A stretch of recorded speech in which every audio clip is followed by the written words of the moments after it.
Let me begin by thanking you, Karl Rove, for that very, very generous, overly generous tribute.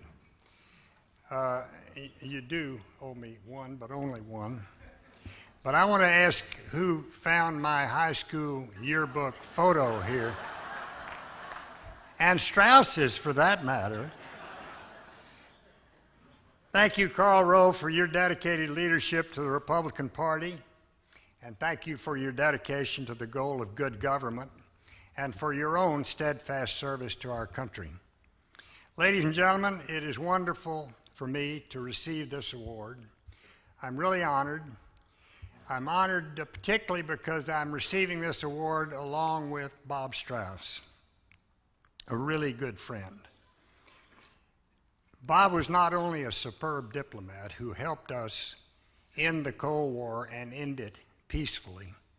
He was a good friend, he was an opponent, he was an adversary, but he was never an enemy. He was a good friend to me, he was a good friend to President Bush 41.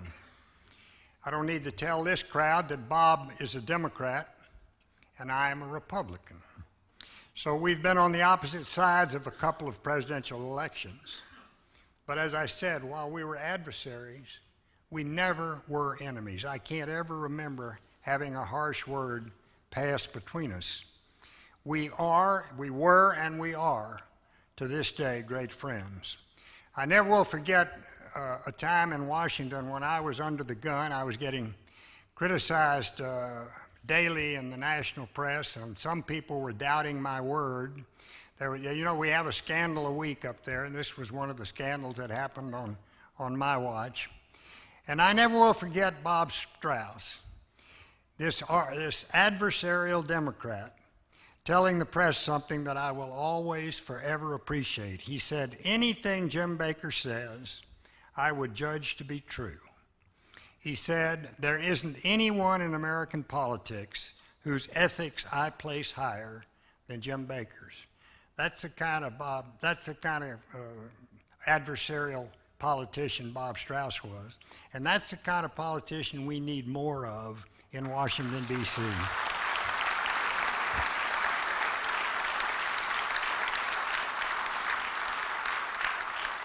Let me tell you, I feel exactly the same way about Bob. I used to say he was a class act. I'll tell you tonight, he is a first-class act, and I wish he could be with us. Susan and I see Bob occasionally, maybe twice a year when we go up to Washington. He's still hanging on there and doing well, and we still have a good time every time we get a chance to visit. It's a real honor for me to be recognized tonight as a history-making Texan, and let me explain why I say that. First and foremost, at my age, after having spent so much time in the public spotlight, where you always have a target painted on your front and on your back, it's rewarding, really, to be remembered for doing some good along the way. And so it's nice to be referred to as history-making for the right reasons. A lot of people make history for the wrong reasons. But secondly, I've always liked being called a Texan. I've been very, very fortunate during my almost 82 years on this earth to have visited virtually every corner of the world and seen the most fascinating places imaginable. But I was even more fortunate to have been born and raised a Texan, and a fourth-generation Texan at that. Unlike many who permanently moved to Washington after they got involved in politics or public service, I always return to Texas every time we lose. So I'm coming back to Texas. I'm coming back to Texas fairly frequently. But this is where my heart is, and this is where I want to be. And so on this eve of the anniversary of Texas independence, when our forefathers took destiny into their own hands, I'd like to use, if you'll permit me, the words of other Texans to explain what it means to me to be from this wonderful Lone Star state of ours. And I think the best place to start might be with Sam Houston, who was at Washington on the Brazos exactly 176 years ago, preparing to sign Texas's Declaration of Independence the next day. Texas, Sam later said, has yet to learn submission to any oppression. So yes, we Texans are fiercely independent. While Sam Houston was at Washington, Nebraska, Davy Crockett was at the Alamo, some 180 miles away. And though Crockett became a legend because of what happened there 6 days later, he earlier had said something that is still repeated today. You may all go to hell, and I will go to Texas. So yes, we Texans are brash. Decades later, Broadway star Tommy Tune said of his home state, I think Texans have more fun than the rest of the world. So yes, we Texans are spirited.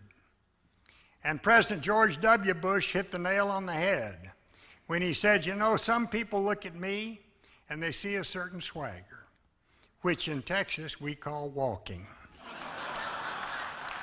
So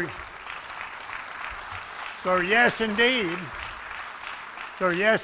we Texans are proud, independent, brash, spirited, proud. Those four characteristics help define us as Texans.